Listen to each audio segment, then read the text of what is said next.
Hydraulic fracking is becoming a serious issue in today's society due to its ability to contaminate drinking water and harm our environment. Hydraulic fracking is when you drill deep into the earth to find shale that contains gases or oil in their pores.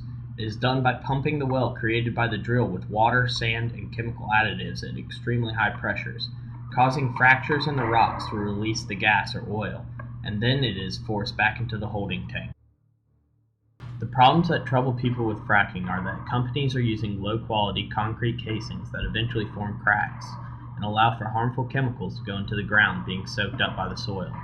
Also, when the chemicals and waste come back up, linings are not properly placed or are of lower quality that store these chemicals in the ground and leak them all over the soil.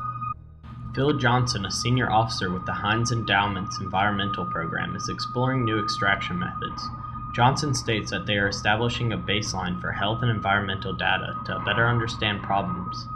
With the involvement of Heinz Endowments, research groups have developed monitoring techniques to watch the effects of fracking. Dr. Dave Healy, senior lecturer in geomechanics at the University of Aberdeen, lists some of the environmental impacts of fracking as water contamination because of chemical additives. Companies do not have to declare the exact composition of chemicals they are using. He also lists blowouts, which is caused by the fluid pressure building up and blowing up the rig, allowing chemicals to be released.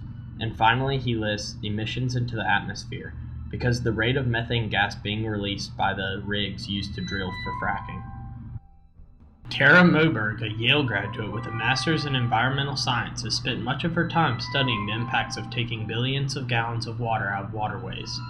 Fracking can take millions of gallons, so it can drill into formations and the water becomes useless when it comes back up the well due to its chemical pollution.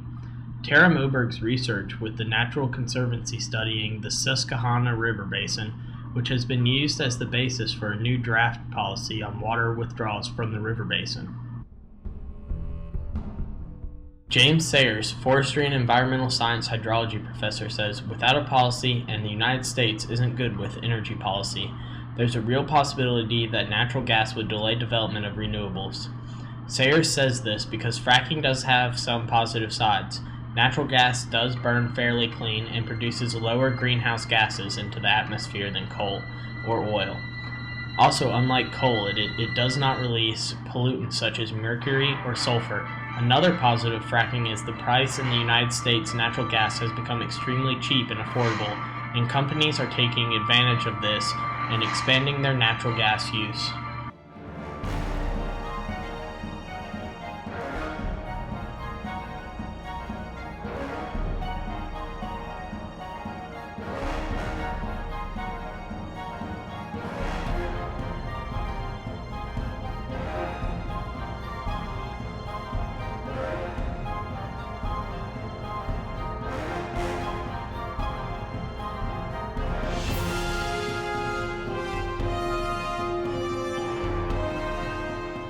Regulations are starting to come up in the fracking industries, put in place by the states they are in to make sure that water is not being contaminated, such as Pennsylvania, which requires water sampling around new drilling sites.